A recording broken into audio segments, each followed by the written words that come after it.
For our session today, let's welcome Thomas Torpler, Chief Security Office at Certix. Hi, Thomas. Hi, Anna. How are you doing? Good. So the stage is all yours, okay? Let me know when you want to present. Great. Yeah, let me just share the screen here for everyone. And then I'm just moving you over to the other screen. And we'll take over. Hi, everyone. Good to have you here in this presentation that I'm giving about to trust or not to trust, how to avoid fraud completely. We are talking about operationalizing ESP, and one of the major problems that we have been observing in the past is the high level of fraud that we encounter in exams, in language certificates, in academic certificates in general. And I'm going to talk a little bit about this topic. Obviously, in 30 minutes, it's difficult to cover the whole topic, but I'll do a deep dip or deeper dip into the topic and then open up the space for your questions. So when we are looking at fraud in academic certificates, we are basically talking about 5 different stages that we are going to when we are testing students. We do the preparation of test documents. We implement the test. So during the actual test taking, there might be moments where students might engage into fraud. During the evaluation itself, whether it's manual or it's automated, we might encounter fraud. And then in the documentation and later in the results validation or the result validation, we see major cases of fraud actually worldwide. I'm going to focus in this presentation on the last 2 steps. We also have been investigating and working on techniques and on ways and technologies to avoid fraud in the first 3. But I'm going to focus on the latter 2 and do the dive in there. If you do have questions about the previous 3, we can also talk about that later on, but this one is going to focus on those last 2. So what can you expect from this presentation? This presentation is going to give you this general overview. We are going to talk about some technological solutions that exist there, and then also dive into how these technological solutions work and why they actually work and why we can say that you can avoid fraud completely using this kind of technology. At least that's the technological standard today that you can use in operationalizing ESP. So let's jump into that and take a brief look at the difficulties that we can see in academic certificates and language certificates in general. Numbers here and the statistics might differ, but there's usually a high percentage of fraud in certificates. Estimates are between 5 and up to 50% even. So there are publications that speak about almost 50% of PhDs, for instance, in the United States being fraudulent PhDs. We have high losses in employee contracting. So when you're employing someone who has a certificate, being it an academic title or being it, for instance, a language certificate, and actually this employee does not have this capability, losses there can be somewhere between 1,000 up to 20,000 euros for each employee and for each case. The validation costs are usually very high. They can be between 15 up to 250 euros if you want to validate certificates. Validation times are also very long. You have usually slow internal validation processes. And once something happens and there is a case of fraud, usually it does not just fall back on the student or on the fraudster himself, but usually it also comes with reputational damage to the institution itself. So when an institution sees that its documents, its certificates are being copied or faked, this really falls back on these institutions as well. And then basically that's the that's one of the biggest factors here for students themselves. It's the unfair advantage that a fraudster basically obtains by faking a certificate, for instance. Let's take a close look here about around the famous fraud cases that we had, for instance, in Colombia. Take Gustavo Petro, the ex-mayor of Bogota, Enrique Peñalosa. They were all, let's call it, they were creative with how they presented their academic certificates and supposed academic achievements. Also Sergio Zuluaga, the controller of Antioquia, the mobility secretary of Turbo, the mayor of Bajo. All those are high-profile cases that we had in Colombia, for instance, just over the last few years. And then in 2013, I don't know if you remember the TOEIC exams that were actually faked, where original paper was taken, certificate results were printed on those papers, and many, many more. Many institutions have been encountering over the last few years horrendous cases of fraud when it comes to academic certificates in general, and specifically language certificates. But this is not something that's unique to Colombia. Take fraud cases in the US and in Europe, high-profile cases, really. The ex-CEO of Bausch & Lomb, Veritas Software Corporation, CFO, Scott Thompson from Yahoo, and even people like, for instance, Merle Jones, the ex-dean of admissions at the MIT, who basically determined who was allowed to enter MIT. She herself got, let's call it, creative when it came to her undergraduate degrees. Adam Wheeler is one of the cases that's very famous. He was able to enter Harvard on the basis of completely fake degrees and completely faked CV.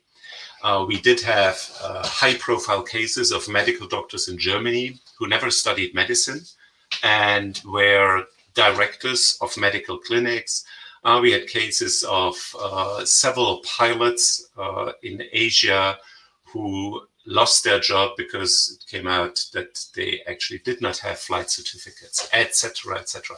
And then there was a very big case in the UK several years ago, I think this was in 2014, where probably more than 50,000 language exams were actually faked for students who were looking for entry into the UK. So we see that there is a problem. There's a serious problem when it comes to language certificates and when it comes to academic achievements in general and their documentation. I'm going to show you here how we can document academic achievements usually. So we see on the lower part of the image the safety cost index. So that means the more you are to the left, the lower the safety or the higher the cost is. And the more you are going to the right, you can see that the higher the safety and the lower the cost is for achieving the safety on a document, for instance. So usually most institutions are working with physical archives, papers that they are printing an academic achievement on. You got an A1, you got an A2, you got a B1. And then all this has to be saved somewhere. You prepare copies, you leave them somewhere in a vault, very expensive, can be faked very easily. I mean, even if you have watermark papers, people can get these kind of papers. They can fake any kind of certificate when it's just a physical document. So many institutions are moving towards digital archives. They are saving this information either on a computer or on their own server at the institution. Although this might be safer than just a paper document, it's still difficult and very manual to validate those documents. We have seen in the past that students can easily hack into servers or into teachers' computers. There are many cases, many more than you might think of, but at least it's a little bit safer than the pure paper documents. Now, some universities and some institutions are taking additional precautions, and they're moving this information into digital archives in the cloud.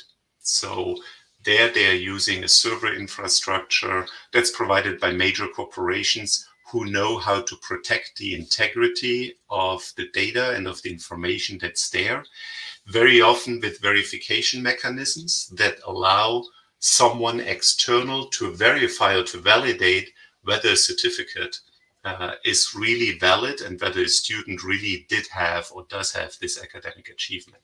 And then the last step, and I'm going to talk a little bit more about that, we do have digital archives that are actually being moved onto the blockchain. You might have heard about this technology. You might have heard blockchain, you might have heard Bitcoin, you might have heard NFTs. All this is around the same technology, and that technology is called blockchain. And I'm going to explain you how this works and how it can actually avoid fraud in academic certificates. It's the one that's safest. It has never been hacked. It has never been able to manipulate information there on the blockchain. And it's actually the cheapest solution that's out there. Now, how does blockchain work? Again, you might think this is very complicated. It's a lot of technology. It's only for specialists. To a certain extent it is, but to a certain extent it's really very easy and very straightforward. It's called blockchain because we have different blocks of information that are interconnected, and they are forming therefore a chain, and that's why blockchain.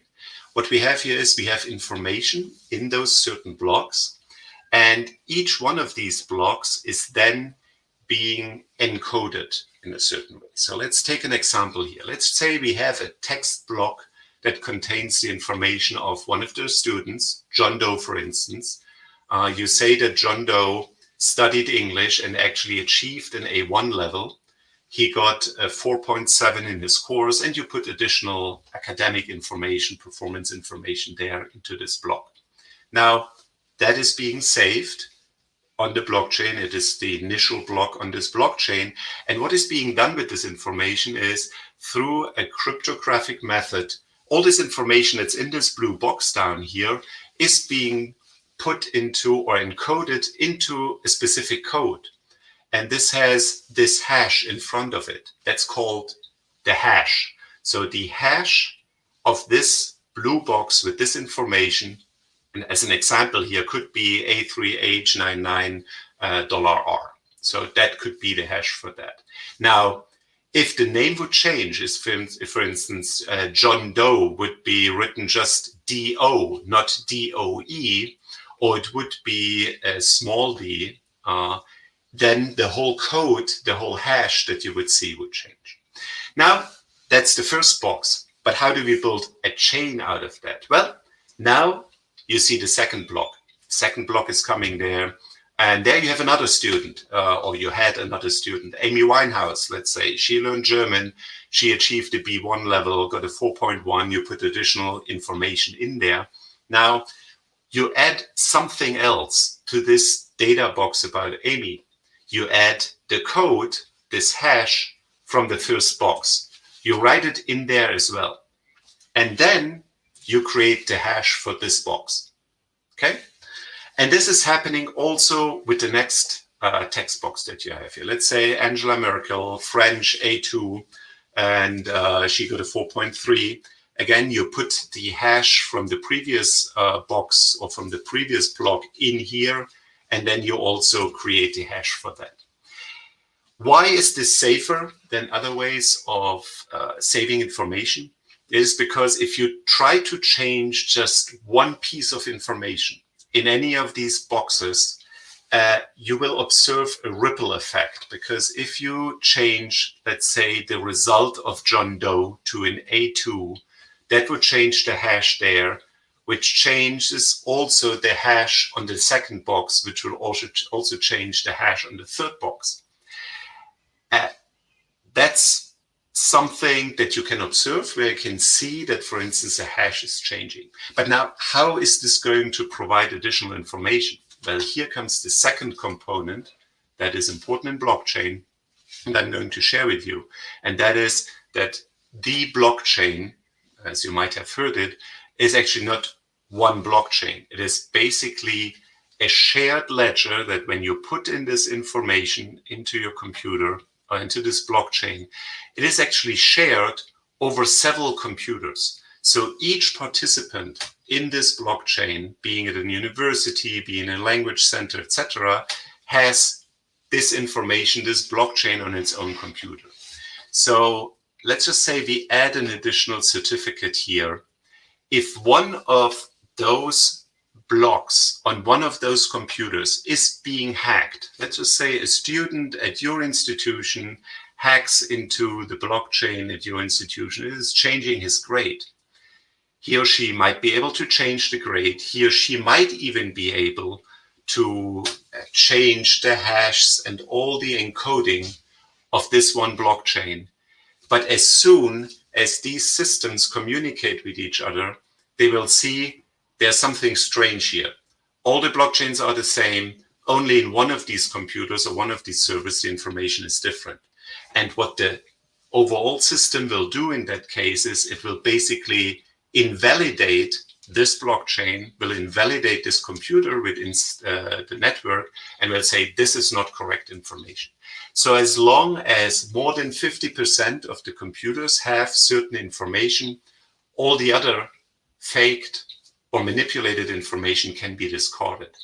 And that's why these systems and the blockchain in general is so powerful, because a hacker can maybe hack one system, maybe two, maybe three. But if you have 1,000 computers or 1,000 servers that you have this blockchain on, it is impossible. And so far, nobody has been able to hack a blockchain and manipulate the blockchain itself over the last 10, 15 years that this technology or this concept actually exists.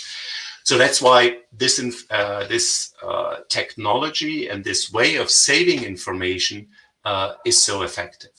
Now, how do these digital certificates on the blockchain work in such a case? So for an institution, the institution would actually decide or define the data they want to secure. The student would have to comply, obviously, with the requirements. You would evaluate the student, and then you would decide what grade he gets, what level he is at. Then the institution would save this kind of information on the blockchain. So there it is safe, and it cannot be altered. It cannot even be altered by the university or by the institution, the language institution. And then the student would basically go out and decide on which channels he or she would like to share information about his or her academic achievement, whether on LinkedIn, whether on Twitter, whether on Instagram, Facebook, all these networks that exist today, or sending it directly to someone. And then other institutions or other organizations, whether being it an employer, whether being it a university where he or she wants to study, can actually validate directly on the blockchain the student's achievements, making it extremely safe, well, completely safe actually, to have this information online. Nobody can actually manipulate this information, and that's why this presentation talked about to trust or not to trust, and how you can actually avoid completely the fraud in academic certificates. Well, let me end the presentation here and basically open the space for you guys over the next 5 to 10 minutes to any kind of questions that you might have. Mm-hmm. Yes, actually, Claudia Roca is asking the following question. What if the institution makes a mistake when saving the information on the blockchain? Yes, if an institution makes a mistake, the institution can write new information on the blockchain. So you can basically, you cannot overwrite the information. So the mistake will be visible, but you can write the corrected information. So you can, for instance, if you write A1, but the student actually got an A2 level, for instance, you just write the information. One day later, you can put this information there. But when you yourself or someone else is doing an audit of the, let's say, information trail on the blockchain, you will obviously see that initially there was some, let's say, wrong information saved. Okay. Well, actually, let me see. There are some comments. A lot of Yeah, I people saw that say, one. Well, don't worry too much about the hiring. As the pilots usually on good airlines, they're actually safe. So the airline that was affected, just in case you're worrying about that, was Pakistani Airlines. They had to fire, I think it was 5 pilots who actually learned flying on the Xbox, on the Microsoft Xbox, and never. But that shows you how good actually the Microsoft Xbox is. Not doing too much advertising for Microsoft. The more worrying one was when it comes to medical doctors and achievements. So this was really, there were some high-profile cases here in Germany where the head of a clinic did never study medicine and actually faked his certificates, his academic achievements. But now that you mentioned the pilots, I would also be very concerned about the proficiency in English or for those pilots. What if, for example, they don't fake their ability to fly a plane, but to actually being able to communicate with the control tower and all those things? Because there are, I do remember that here in Colombia we had a situation long time ago where an accident happened because of that. So for proficiency tests, it's also, it could be life-threatening. Yeah, that's right. I also see Vicky Schlegel is asking a question here, saying you said this was the cheapest method. How cheap is it? This really depends on the provider, and there are different models. But usually this is about, I would say, $1 per certificate or so that it costs you to put this information on the blockchain. It really depends. It depends on how much data you are putting together in one block, or whether you have all this information in different blocks, because then you have to do certain calculations on the blockchain to secure it. But in comparison to building a vault, making sure that the information is secured, that it does not burn down, etc., or putting information on your own server and maybe being hacked, the cost would be much higher. So in comparison, it's with $1 per certificate, it's relatively cheap. I don't know exactly how much it costs to print or to have watermarked documents, but I would assume that just that costs probably between 30 and 50 cents to have a watermarked document. John Abu is asking for the contact because he would like to use the blockchain services at his school. Yeah, well, I can share the information with you. You can contact me at my email or through LinkedIn.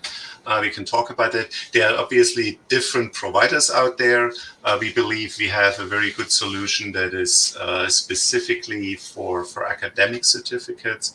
But yeah, you can take a look at different solutions that are out there and find which one is the best actually for your institution and gives you this kind of flexibility that you're looking for. Great. Thomas, can you write your email in the comments? Yes. Please? Yes, I will write it down here.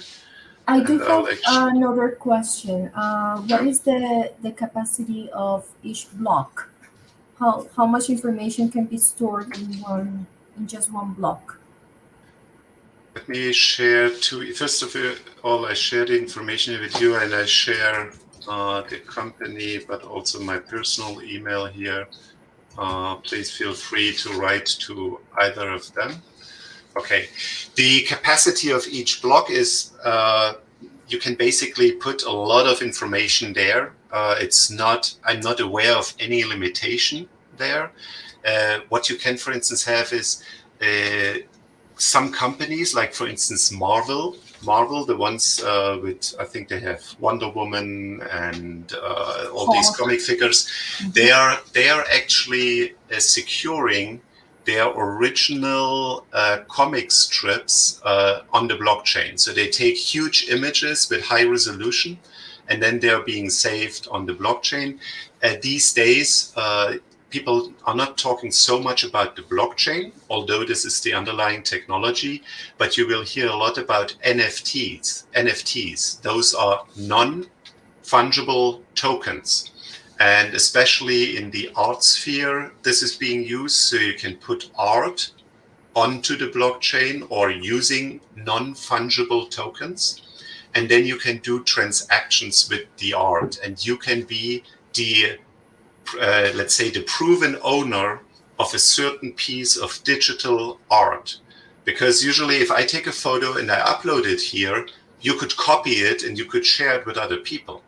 But if I secure this information with an NFT, then anyone could check and could see, oh, but this photo here, although everyone can see it, but it belongs to Anna, for instance, or it belongs to Thomas. And then you can allow transactions with this kind of information. Okay, great. Yeah. So, oh yeah, by the way, yeah, Claudia, Spider-Man is also part of Marvel, the Marvel universe, I believe. Yeah, important detail. Thanks. I also have a question. The more blocks, the safer it is? Not the more blocks, but the more institutions that are there. So, so it does not depend on the length of the blockchain itself. At least not primarily. It is, let's say, it's safer the more nodes that you have. So each one of these computers that you saw there in this on the screen, it is called a node. And you would have probably, I would say you're probably safe if you have about 5 nodes upwards, because especially if you don't have, let's say, high profile information. So maybe a 3 or 5 node network could be hacked by the NSA at some point. I mean, I don't know of any technology, but maybe it could. But if you have grades of or language certificates of students, nobody would use supercomputers in order to hack and change a grade from, or a level from A1 to A2, for instance. But if you have higher, let's say, number of nodes, it is completely unhackable, and nobody has ever been able to hack it, not even NSA. Okay. There's another question by Ana Milena Góngora. Is there a minimum number of servers for these blocks to be shared? I tried to answer that question, and I hope I understood it correctly. Please ask again if I don't answer the question correctly or not from what you understood. So the number of servers that you usually have there, we have started, for instance, with 3. That when we have 3 servers, each of these is called an instance. So the technical term would be instance. And so you would say, once you have 3 instances, that would be a good start. And then every time, let's say, another school comes in, or another institution comes in, this institution could simply put a copy of the blockchain on its own server. And then it would be an additional instance. And this computer would also start communicating with the other blockchains that are on the other computers. So I would say the minimum would be, I would put there a minimum of 3, with that you're basically safe. Does that answer your question, Ana Milena? Ana Milena, can you write? Yes. She said thank you. Yeah. I see we have a small lag here. Probably the signal is bouncing back and forth between sunny Germany and sunny Colombia and sunny UK, hopefully. Yeah. Okay, good. Any more questions? We have about 60 seconds. If not, please feel free to write me to my email. I will also share the information here where you can reach me on LinkedIn. This is usually the easiest way to also stay in touch once we lose emails, for instance. So please just go on LinkedIn /in/Thomas Treutler, and then we can be in touch. And any kind of technical question you have, feel free to ask. It's really not that complicated, and don't trust people who put up a lot of complicated words and try to confuse you. It's not that complicated. So safety is a matter of trust. That's true. I mean, without trust, we are nothing.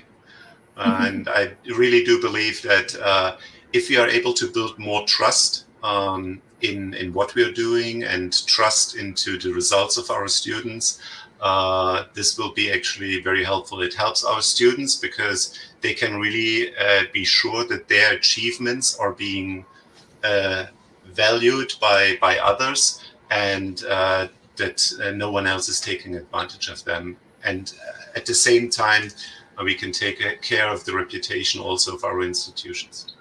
Okay, perfect. So thank you, Thomas, for this explanation. It was very enlightening.